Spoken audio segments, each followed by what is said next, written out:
Na-inquest na ang dalawang suspect sa pagpatay sa international race car driver na si Enzo Pastor.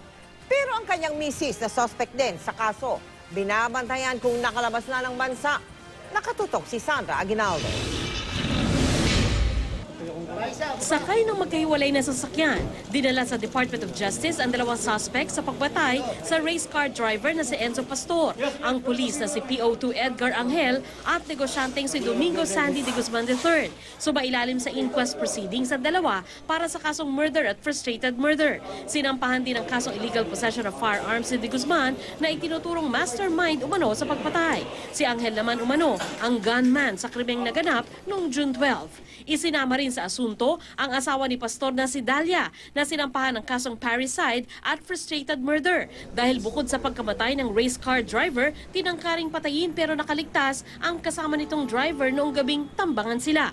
Ayon sa Bureau of Immigration, lumabas sa kanilang record na nasa bansa pa si Dalia. Wala pa itong whole departure order pero tinuturing na raw na person of interest. Isa kasi sa tinitingnang anggulo ng mga otoridad, love triangle o pagkakaroon ng relasyon ng misis ni Pastor kay de Guzman. Bagay na hindi raw sukat akalain ng magulang ng napaslang na race car driver. Nais din daw nilang makuha ang kustodiya para sa kanilang dalawang apo na nasa pangangalaga ng kanilang ina at huli nilang nakita noong July. Kanina, nagpunta sila sa Camp Crame para magpasalamat sa mga otoridad. Susubaybayan natin po ito. Please join us to watch over the people who will make this happen. The people who would be responsible to prosecute the ones responsible for the death of my son. Inilahad naman ng PNP-CIDG na hindi umano si Angel, kundi isang gun for hire ang unang nilapitan ni de Guzman para iligpit si Pastor. Arestado na rin ito dahil naman sa ibang kaso. Ito na rin po yung grupo na unang kinokontrata muna sana ng mga suspect sa Pastor case. Kaya lang po tinanggihan po nila yung alok sa kanila.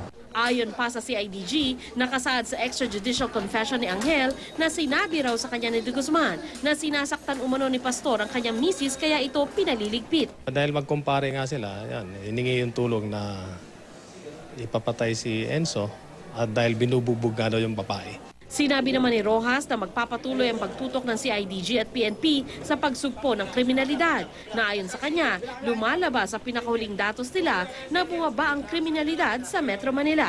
Medyo gumanda ng konti. No? Hindi pa kami satisfied pero ito yung mga unang bunga, no? Unang mga indikasyon ng, na maganda ang nagiging resulta nitong mga gawain ng NCRPO. Sandra Aguinaldo, Nakatutok, 24 Oras.